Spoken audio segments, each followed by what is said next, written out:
Tu veux là? Ouais. Elle est plutôt nickel.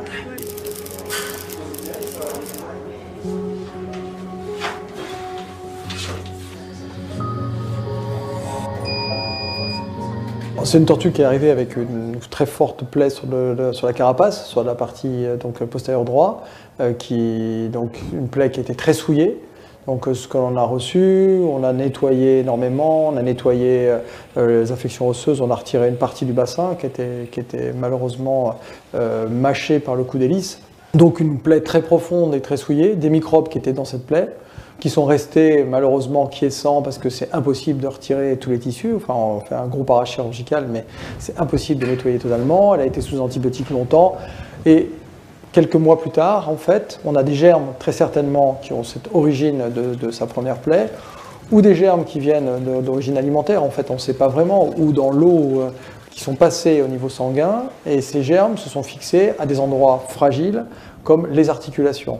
Et les articulations qui ont été choisies malheureusement par ces microbes, c'est les articulations des coudes. Ces germes se sont trouvés bien, ils se sont multipliés et ils ont fait un énorme abcès qui a mangé en fait les deux articulations.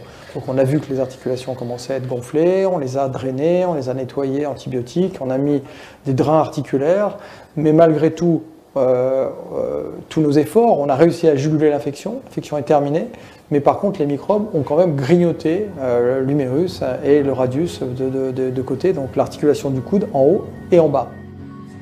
L'histoire de cette tortue est tout à fait emblématique d'animaux victimes de collisions. Les blessures sont souvent profondes et sont alors de véritables portes ouvertes pour les microbes. Les conséquences, des infections parfois graves et surtout un temps de guérison extrêmement long, parfois plusieurs années. C'est dans ce cadre qu'au CESMED, on a décidé de tenter une expérience totalement inédite, la mise en place d'une thérapie par champ électromagnétique pulsé. Quand j'étais en train de faire les soins, j'ai pensé à ce type de thérapie et je me suis dit, je sais que c'est efficace pour les animaux de compagnie, pour l'homme, pourquoi pas pour ces animaux.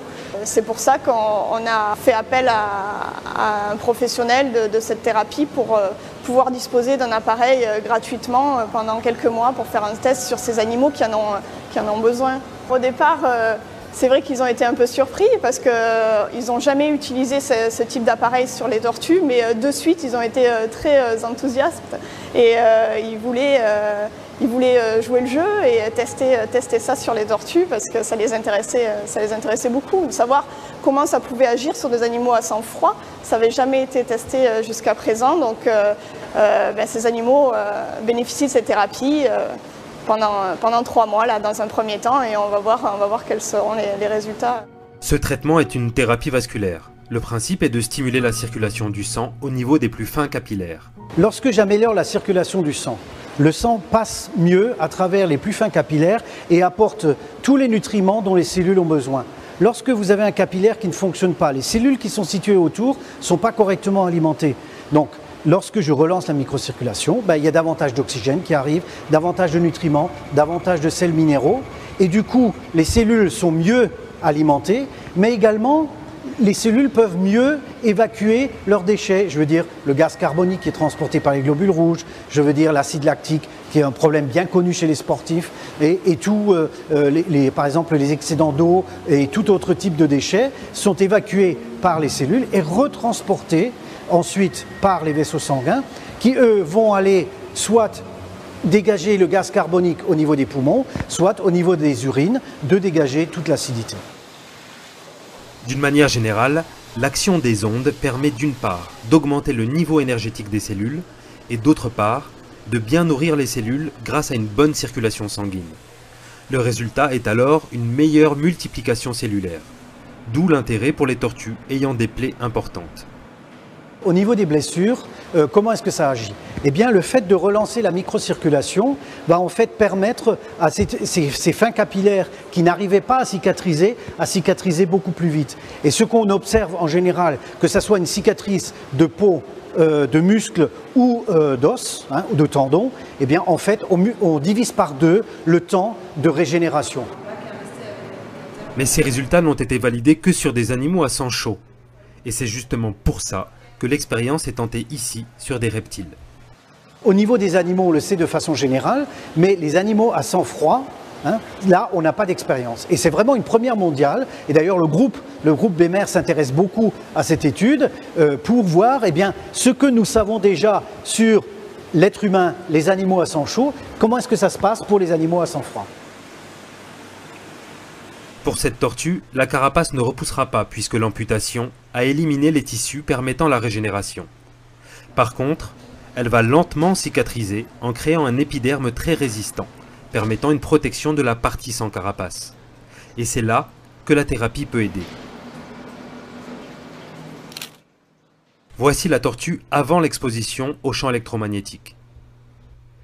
Puis, 1 mois et demi après le début de l'exposition, on a une plaie qui est beaucoup plus jolie, plus de rougeur, des croûtes qui sont tombées, une peau qui est rosée et qui s'endurcit, donc une belle cicatrisation. Au quotidien, on voit des améliorations, mais c'est encore plus flagrant pour les gens qui n'ont pas vu l'animal pendant une semaine et qui reviennent au travail une semaine après et qui voient l'évolution est plus nette.